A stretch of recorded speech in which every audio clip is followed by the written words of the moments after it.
Happy Tuesday everyone. Flex ko lang ang aming bus station here sa Welwyn Garden City sa England. Ayan po ang ating bus station at nag-drop off lang ako sa aking Onikaiha. Nakasakay na po siya dyan sa 324 na bus.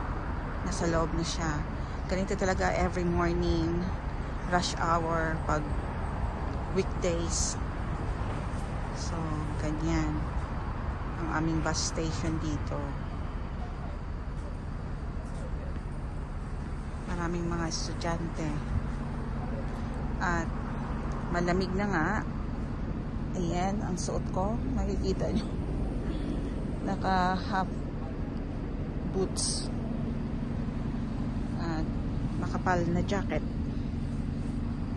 dahil taglamig na talaga siya.